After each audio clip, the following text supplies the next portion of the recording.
The thief does not come except to steal and to kill and to destroy. I have come that they may have life and that they may have it more abundantly. So ito pong pag-usapan natin mga kapatid ko at mga kaibigan, ang buhay na itinakda ng Diyos sa bawat isa sa atin na kanyang mga ilinigtas. The life that God has ordained for His children. Gusto nating tingnan ito na sinasabi ng salita ng Diyos na maging hindi lang ito teorya sa ating buhay, ito ay maging pamumuhay. Okay? It's one thing to know the doctrine, it's another way or another thing to know the owner of the doctrine. At kung tayo po ay related dito sa may akda ng Biblia, meaning mayroon tayo ng relasyon, then itong relasyon na ito, gusto ng Panginoon na lumago yan, na tayo ay maka-experience ng itinakda ng Diyos sa buhay natin, a life of abundance. Okay? So when I say that, mga kapatid, gusto nating bigyan pakahulugan ang mga words diyan sa binasa po natin. Some words that need clarification. The first one is the word life. Ang word na life diyan o buhay, sa talata na yon mga kapatid, ay ito ang buhay na ibinigay sa atin nang tayo'y manampalataya sa Panginoon. You can check that sa original na salita. That's the Greek word Zoe. And the word Zoe, mga kapatid ko, ito po ay katumbas ng sinasabi ng pang-eternal life. Okay? Na ibinigay po sa atin. Hindi po yan katulad ng salitang soche. The word soche, ang buhay mo ngayon na humihinga ka, na-experience mo ang mga physical surroundings mo dahil buhay ka, hindi ka nga patay. Ang tawag diyan, soche. Lahat ng tao na nilikha ng Panginoon ay mayroong soche. Okay? Pero hindi lahat ng tao ay mayroong Zoe. Ang mayroon lang ng Zoe ay ang mga taong tunay na nanampalataya sa Panginoong Jesucristo. Ito ang mga tao na nakatitiyak na makapasok sa langit. Ito ang mga tao na nakatitiyak na sila ay bubuhayin muli ng Panginoon sakali man sila ay mamatay. So, dito sa binasa po natin, mga kapatid, pinapaintindi dito sa atin, sabi ni Jesus Christ, I have come that they might have life. Zoe po ito.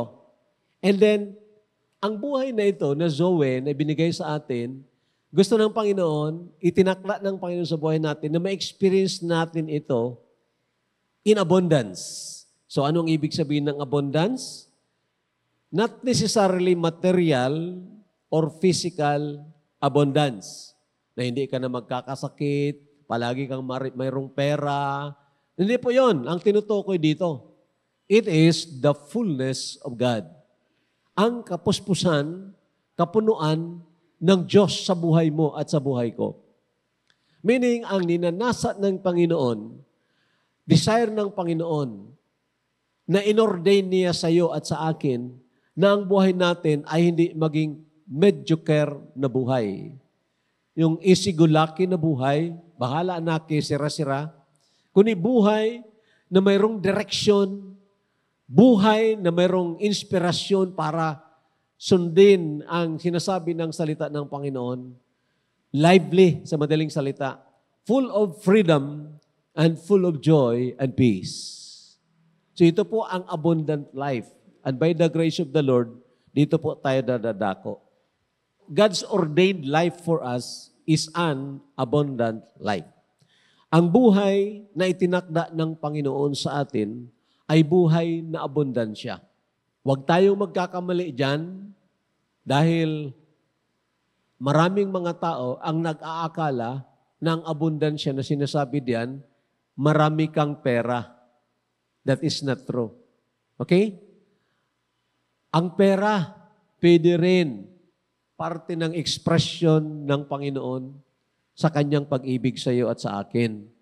You can read it in Psalm 83, verse 11, na sabi doon, the Lord God is a sun and shield. He will give grace and glory. He will not withhold any good thing to those who walk uprightly. Ibig sabihin, doon sa parameter ng any good thing, pwedeng kasama doon ang material na blessings.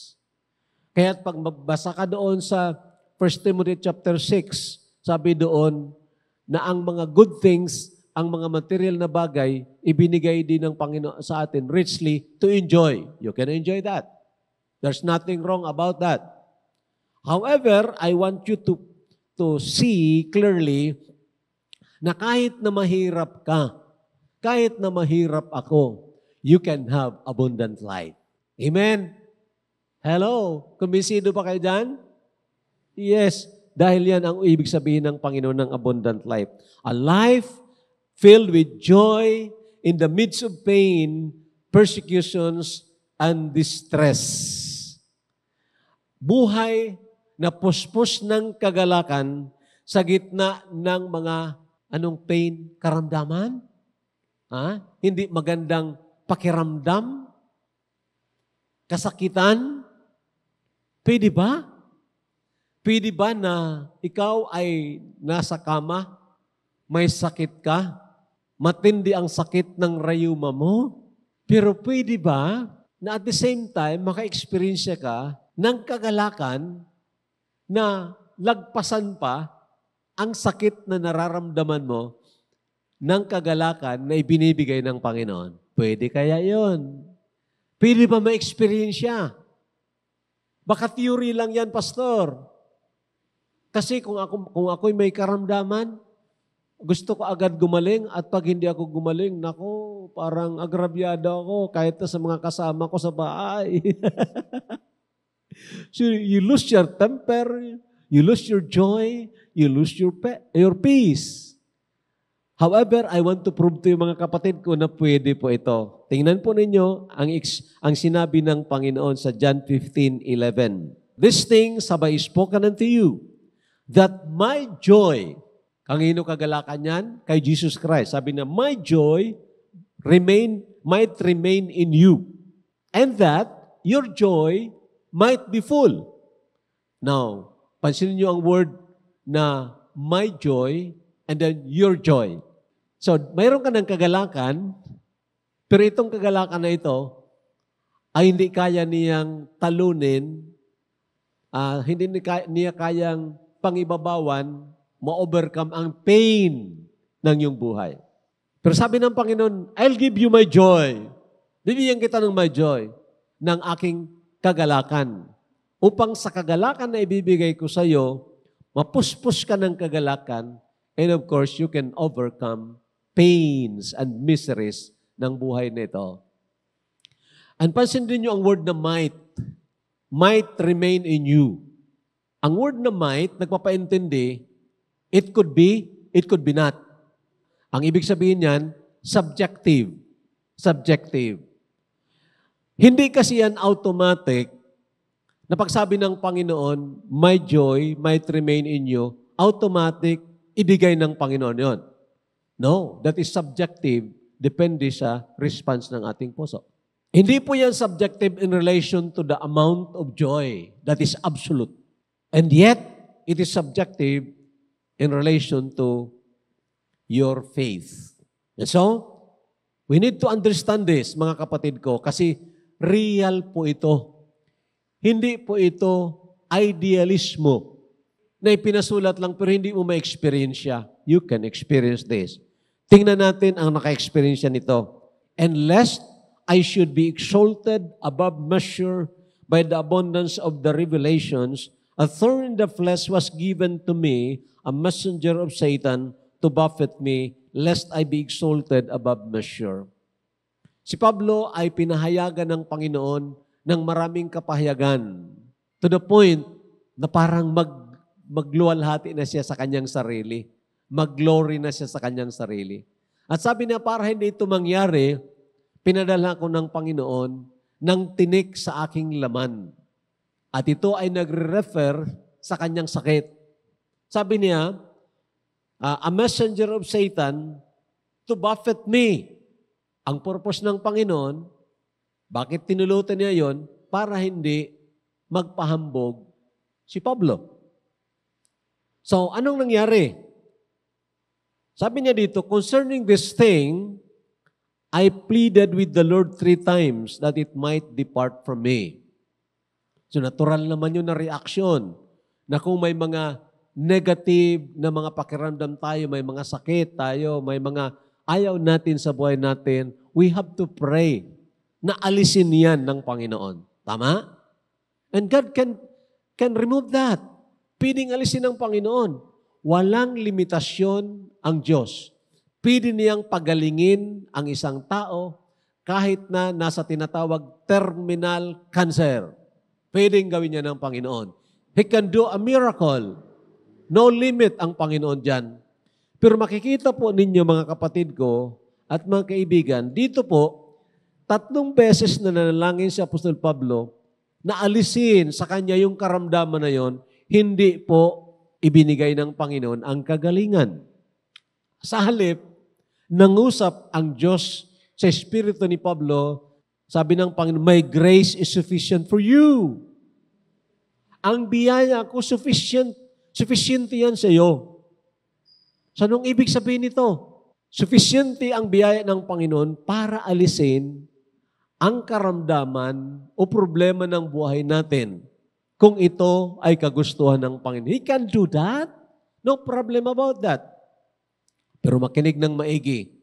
Sufficient rin ang biyaya ng Panginoon na padaanin ka sa problema na yon, sa kahirapan na yon, padaanin ka niya, subalit masaya ka pa rin. Okay? Yun ang sinasabi dito ni Pablo. The grace na ibinigay ng Panginoon sa kanya, hindi inalis ang problema, sa halip, binigyan siya ng biyaya para overcome, ma-overpass ang nararamdaman niya na sakit, thorn in the flesh, ng kagalakan na mula sa Diyos. And I want to tell you, that is a real experience.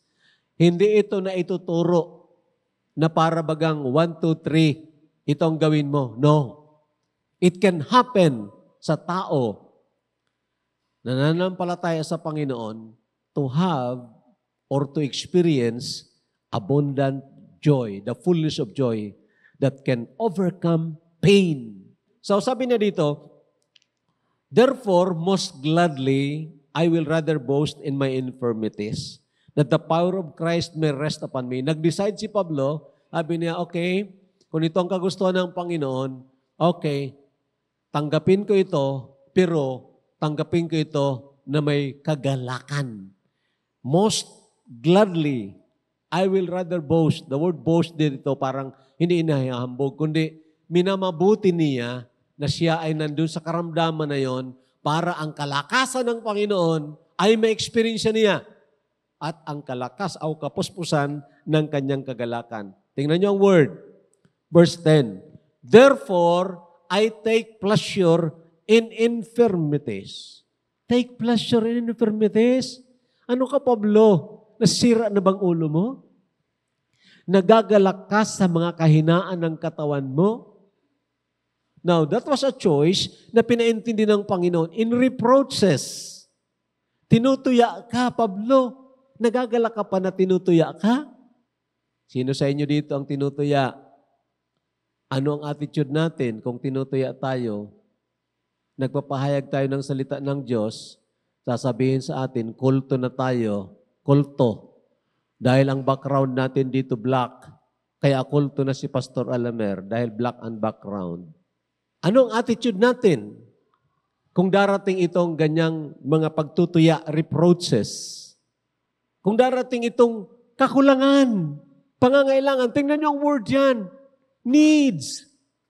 Meaning, nagagalak si Pablo na marami siyang kakulangan. Nangangailangan siya, pero wala siyang makuha sa kanyang pangangailangan. Can you rejoice in poverty? Pwede ba? Sabi ni Pablo, yes, because God could give me His joy so that my joy might be full and then it can overcome pain and even poverty. Persecutions, lahat po ito dinaanan niya. In fact, alam ko na alam ninyo na kahit na doon sa city of Philippi na kung saan siya at si Silas doon ay hinampas, tapos ikinulong doon sa ilalim yun, dungeon yun na kinulungan sa kanya, ginapos pa ang paan nila. And yet, sabi ng salita ng Diyos, at midnight, Paul and Silas prayed and sang praises to the Lord. Wow! Nagpupuri pa rin sila sa Panginoon. Masakit ang kanilang likod. How is it possible that the persecution did not cause them bitterness, anger, hatred doon sa mga persecutor nila? How come? Because God gave them joy. God gave them joy.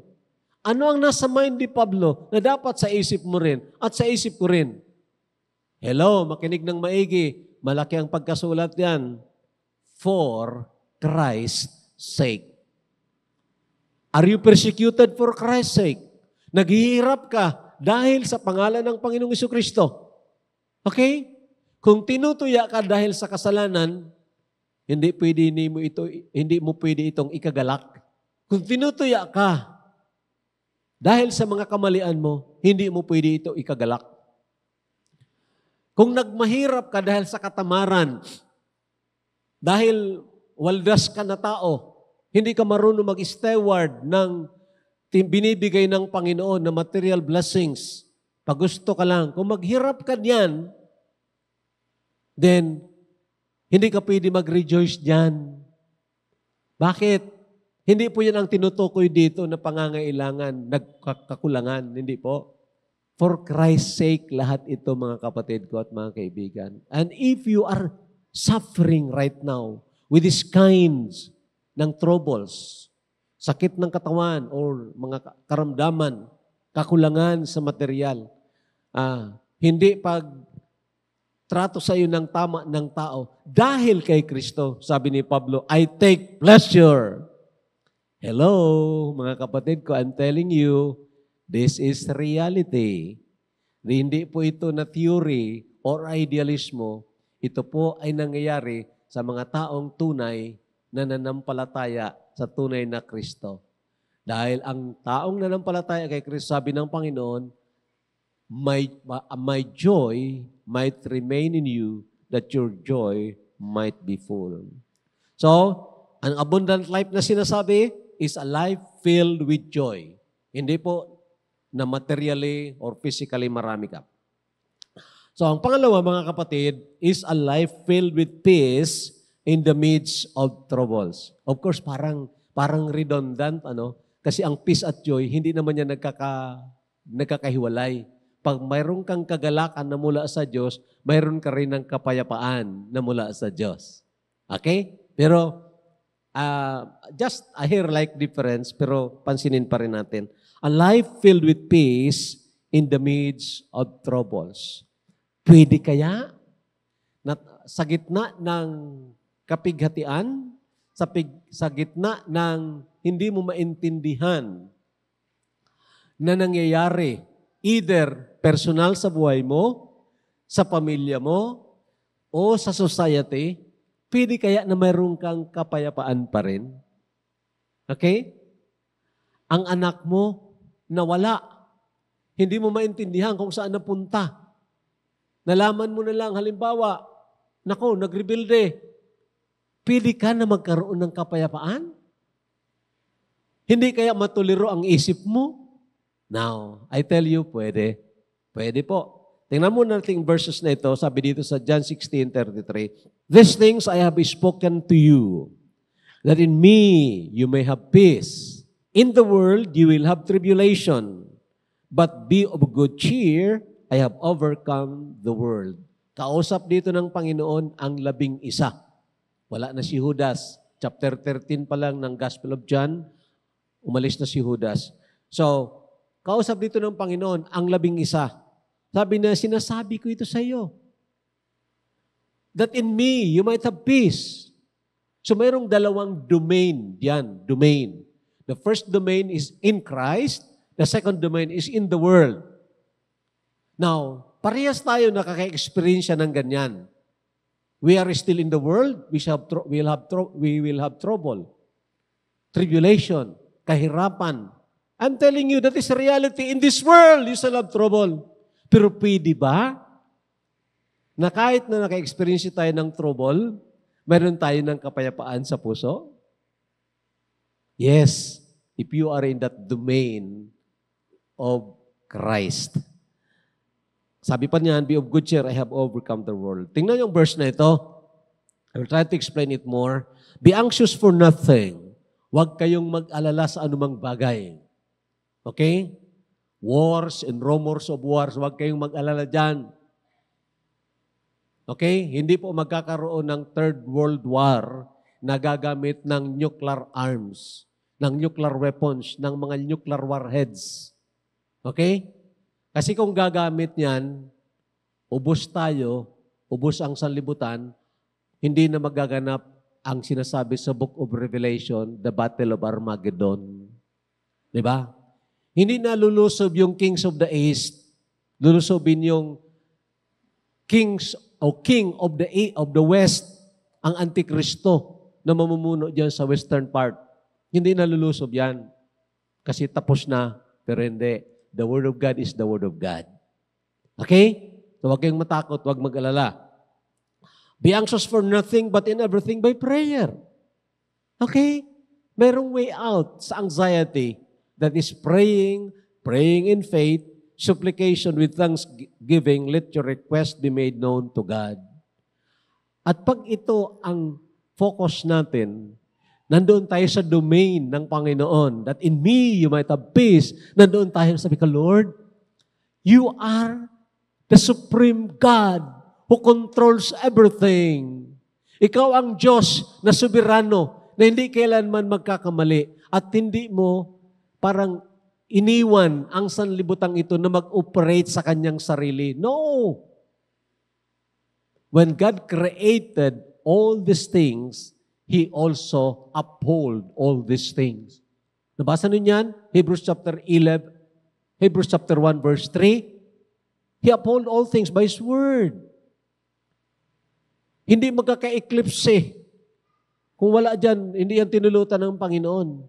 Hindi magkakaroon ng pagbagsak ng mga meteor diyan kung hindi kalooban ng Panginoon. Di ba? Kahit na itong ginagawa ng iba ngayon to manipulate the climate, tinutulutan niya ng Panginoon. Now, anong ibig kong sabihin? Kung doon tayo nakafocus sa Diyos na sovereign, na hindi kailanman natataranta, then we can have the peace that passes understanding. Tingnan niyo ang epekto. Nakita niyo? Sige. And the peace of God, which surpasses all understanding. Wow! Anong ibig sabihin, surpasses all understanding? Hindi mo kayang i-explain. Hindi mo kayang i-explain. Na-illustrate ko na ito one time. Hindi ko rin kayang i-explain hanggang ngayon. Nang ma-aksidente kami, galing ako mag-preach sa Tigaon, tapos nag-drive ako sa sasakyan ni Pastor Ronald na medyo may problema ng manibela. So, pag ganun mo, liko siya bigla. So, make the long story short, nag-skid kami, tapos bumaliktad ako, ganun ang sasakyan. Tumilapon kami sa kabila. Chimpo naman na wala akong kasalubong. May dumaan kasi na truck na mabilis. Kinuha yung linya ko. Nagilid ako. Pag gilid ko, nahulog ako doon sa kabila. Gumanon ang sasakyan. No? Alam nyo, sa puso ko lang noon, ay, hindi mo explain nyo, basta sabi ko, Diyos ko, it's all yours. Akala ko langit na. Kasi napakatiwasay ng isip ko, yun siguro ang peace that passes understanding. Nakaganon, kasama ko noon si Brother Dino, si Peter, at ang dalawang young people. Tapos sabi ko, ano, nasaktan kayo? Tapos, pinundo ko yung sasakyan. Tapos dumating yung mga tao, sabi niya, ilan ang patay? Ilan ang patay? Lumabas ako, sabi ko, wala po ng patay. Linigtas kami ng Diyos.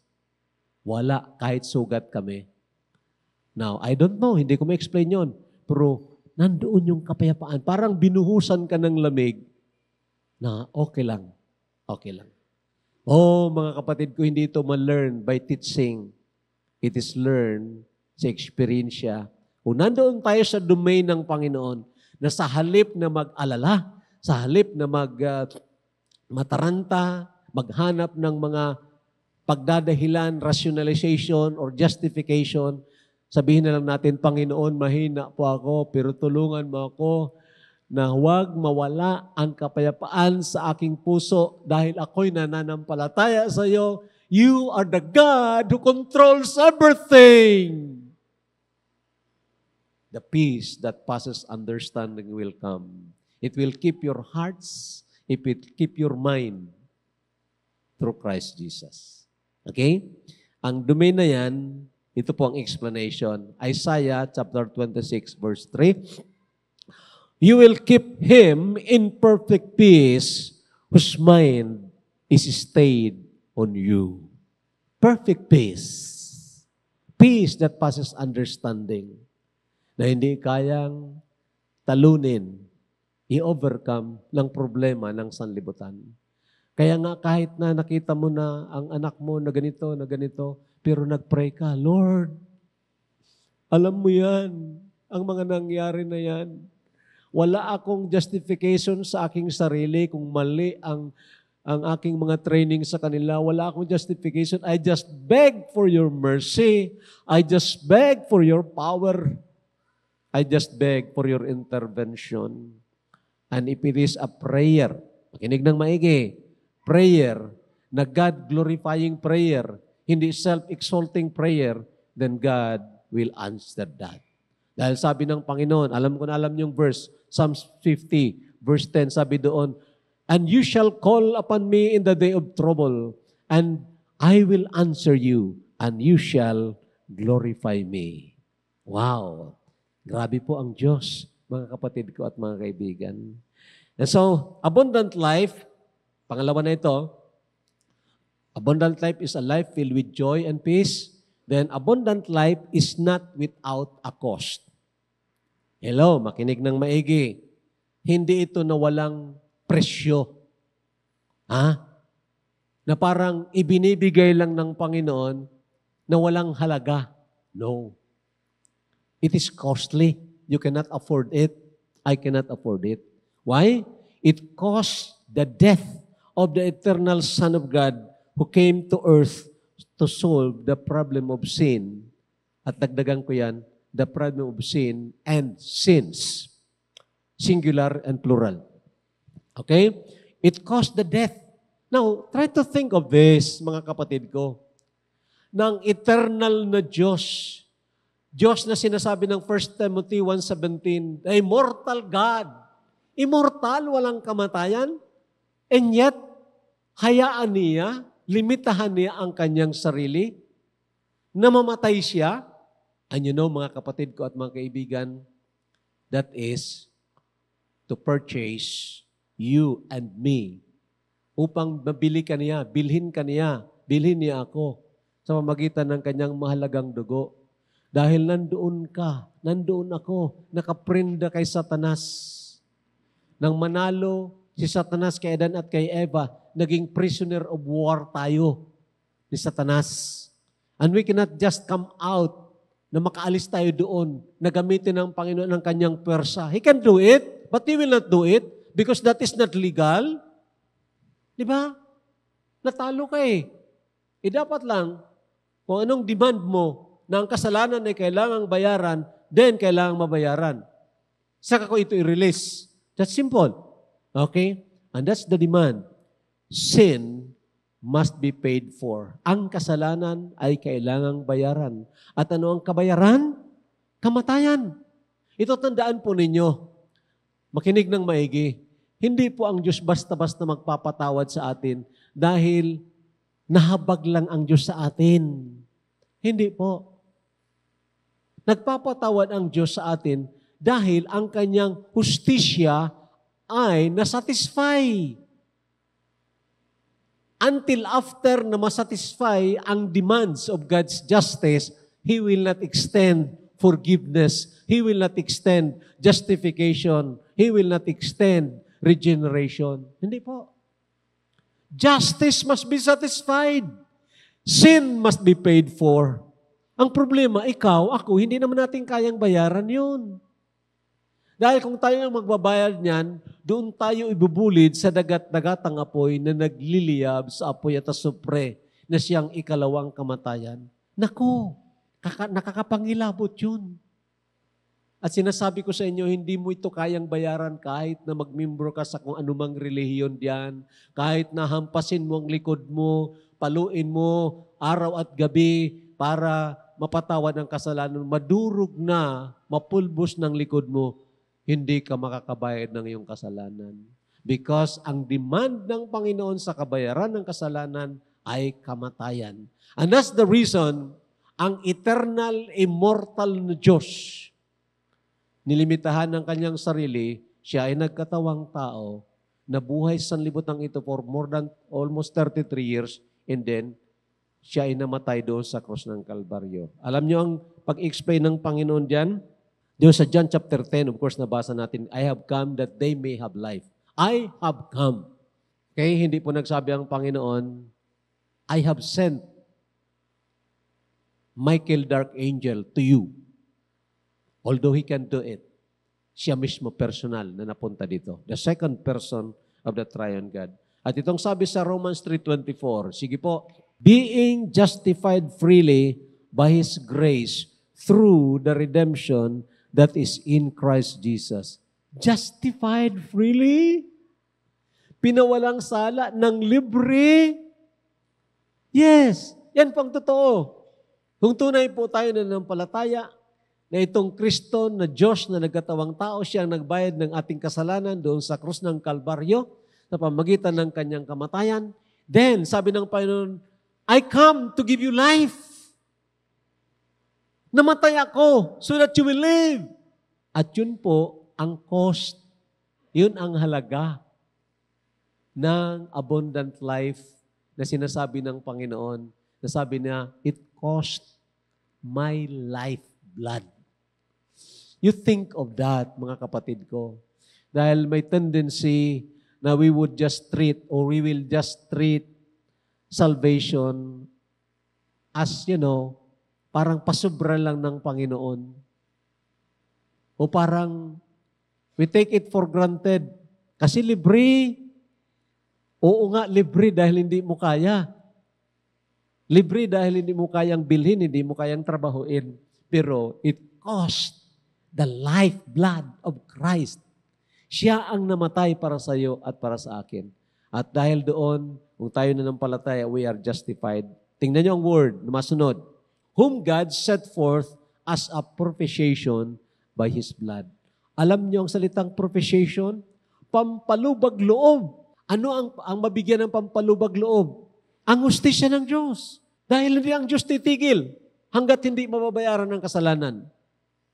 Ang Diyos ay a God of justice. Hindi siya magkonsinti ng kasalanan. At sasabihin niya, I will not forgive men until after sin or my justice will be just satisfied. At sino ang nagsatisfy? Sino ang nagbigay satisfaction sa hustisya ng Diyos? Ang kanyang bugtong na anak. Si Jesus Christ na walang kasalanan, nang mamatay siya doon sa krus ng Kalbaryo, alam ba niyo ang sabi ng salita ng Diyos? Na natuwa ang Ama, natuwa ang Diyos, na si Jesus Christ ay namatay para sa kasalanan mo at sa kasalanan ko. Bakit? Hindi ba siya nahabag sa kanyang bugtong na anak? Of course, nahabag siya. He loved him. Sabi na, this is my beloved son in whom I am well pleased. Pero natuwa ang Diyos dahil ang hustisya niya ay nasatisfy, nabigyan pampalubag loob. Kumalma ang hustisya ng Diyos dahil nabayaran ang kasalanan. Mga kapatid ko, balik-balikan nyo yan. I beg of you, balik-balikan nyo ang katotohanan na yan. Ang nangyari doon sa krus ng Kalbaryo, that He became our substitute. Siya pong naging kahalili natin doon. Doon, makikita mo ang dalawang katotohanan na napakalaki. The magnanimous love of God. Ang grabing pag-ibig ng Diyos sa iyo at ang pagiging unworthy mo, unworthy ko. Hindi tayo karapat-dapat ng ganong klaseng pag-ibig. But because justice was satisfied, He extended His love. At sa kanyang pag-ibig na yon, sabi ng Panginoon, you remain, then you will have joy. So abundant life is not without a cost. Why? It will cost you total forsaking of self and everything. Anong ibig sabihin nito? Nang iligtas po tayo ng Panginoon, unang siya ay mamatay sa krus ng Kalbaryo, may dalawang bagay na nangyari doon. Number one, binayaran niya ang ating mga kasalanan. He died for our sin. Number two, namatay tayo kasama niya. Inuulit-ulit ko yan sa inyo para maintindihan natin na tayo ay patay na. Hindi na po tayo pwedeng mamuhay para sa ating sarili. Sabi ni Pablo, I am crucified with Christ, however I live, yet not I. Hindi na ako, but Christ lives in me. And the life that I now live in the flesh, sa laman, nabubuhay ako. Sabi niya, I live by the faith. Nabubuhay ako sa pananampalataya on the Son of God, na alam ko, He loves me and gave His life for me. Okay? So, having known that, mga kapatid ko at mga kaibigan, then kailangan maintindihan natin na we want abundant life, fullness of joy ng Diyos. Then, you need to forsake all, including yourself. Why? Patay na nga po tayo. Luke 14:26, ito basahin po natin. If any man come to me and hate not his father and mother and wife and children and brethren and sisters, yes, and his own life also, he cannot be my disciple. Ano ba ito? Kailangan bang awayin mo ang mama mo at papa mo? Ang asawa mo, ang mga anak mo at ang mga kapatid mo para ka maging disipulo ni Kristo? Ano ba yan? Ang palaaway, disipulo ni Kristo? Ganun ba yon? Hindi po. Hindi po yan ang ibig sabihin yan. Ang ibig sabihin yan, if you love your father and mother more than God, then it is equivalent to hating God. Hello? Makinig. Kung mas mahal mo ang magulang mo, mga anak mo, mga kapatid mo, kaysa Diyos, parang sinasabi mo na rin, ikaw, kontra ko, mas mahal ko ito.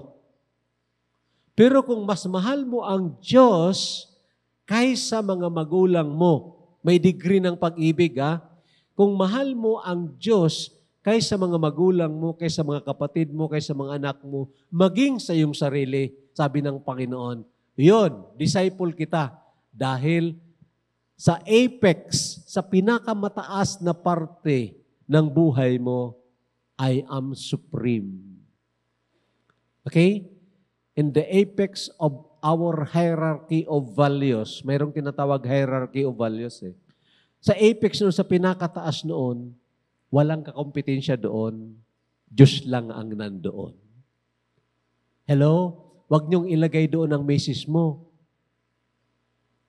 Only God should be there.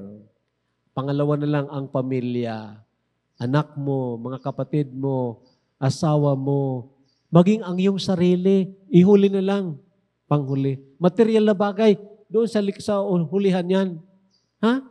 If you love things more than God, makinig kayo ng maigi. If you love things more than God, nag-i-invite ka niya ng distraction sa buhay mo. Why? The love of money is the root of all evil. So anong ibig sabihin nito?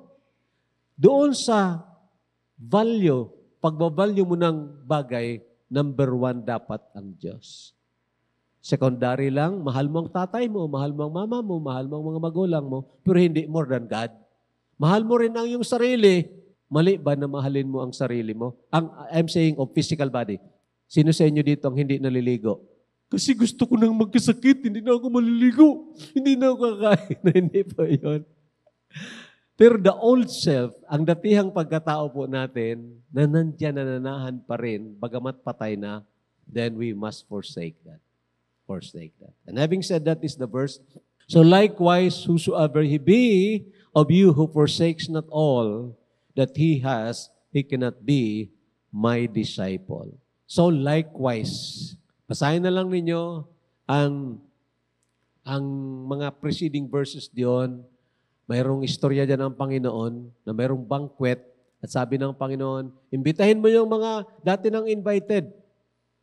Sabi ng isa, hindi po ako pwede kasi nakabili ako ng lupa, kailangan kong bisitahin. Sabi ng isa, hindi po ako pwede, nakabili ako ng 5 pares ng baka, titistingin ko muna. Sabi naman ng isa, hindi ako pwede, nakapag-asawa ako. Sa kanila, priority nila ang material na bagay. Ang asawa nila kaysa Diyos. Sabi ng Panginoon, pag hindi kayo mag-forsake ng lahat ng bagay, maging ng iyong sarili, hindi ko kayo maging tagasunod ng Panginoon. Hindi kayo maka-experience ng abundant life. Yes, you have life, but not abundant. Tulungan po tayo ng Panginoon. The last part. Abundant life is not without a conflict. Okay? May cost to pay, may conflict to fight. Okay. Spiritual conflict against spiritual enemies. Ito po, basahin ng mga verses. Sige, start. Put on the whole armor of God that you may be able to stand against the wiles of the devil. For we do not wrestle against flesh and blood, but against principalities, against powers, against the rulers of the darkness of this age, against the spiritual host of wickedness in the heavenly places. Ang abundant life, kaya sinasabi ng Panginoon that you might have fullness of joy. Meaning subjective. Dahil kung hindi mo paglabanan ito, hindi ka makikilaban dito, then you are a sure loser. Okay? Sa buhay po ng Kristiyano mayroong laban. Pero ang pakikilaban na ito ay hindi ang armas natin, mga baril, physical o literal na baril. Baril na nakakamatay. Hindi po. Word of God po ang armas po natin dito. So, I'm saying, hindi po ito na parang, ang Panginoon magbibigay abundant life sa akin. So, ano na lang ako?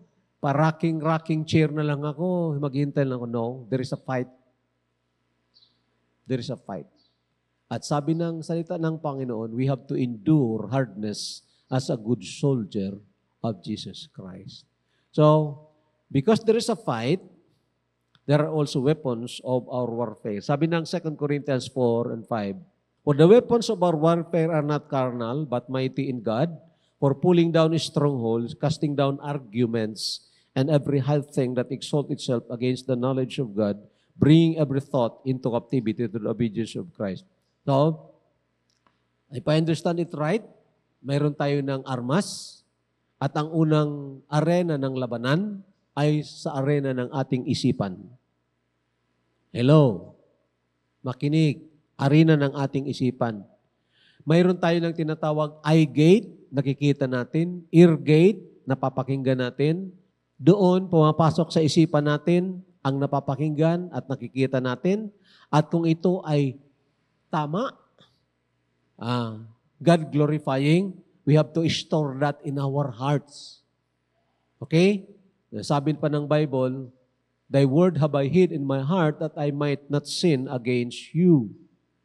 So, pero kung ang napapakinggan natin mali, ang napapakinggan natin hindi tama, ang nakikita natin ay mga bastos na mga bagay, do not put that in your heart.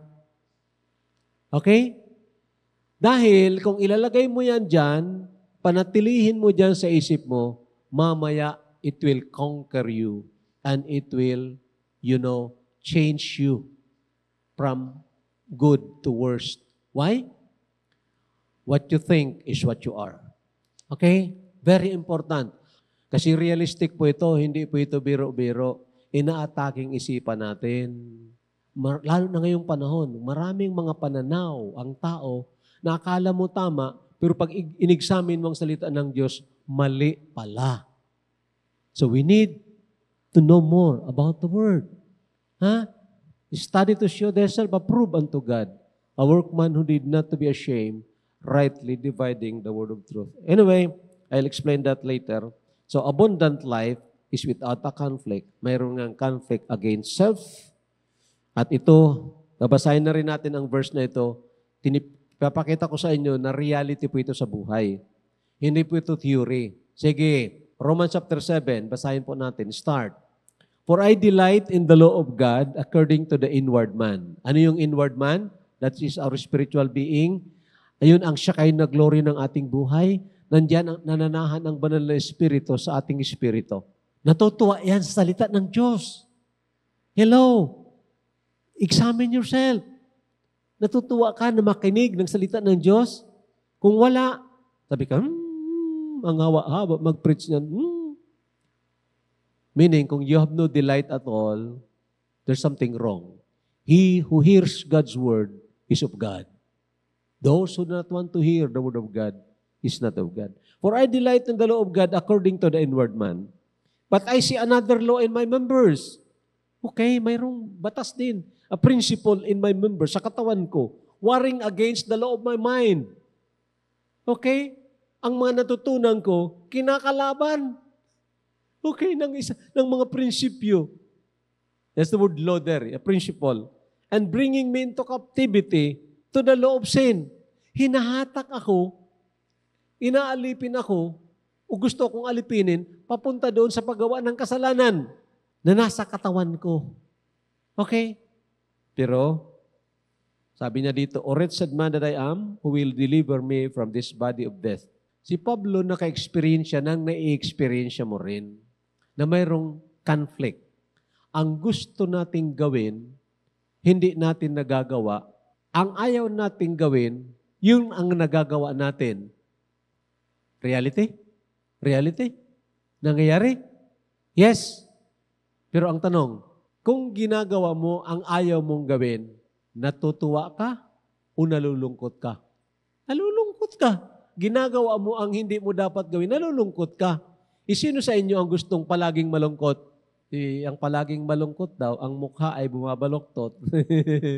Pero ang ibig kong sabihin ganito, wala nang normal na tao na hahanapin niya na palagi siyang malungkot.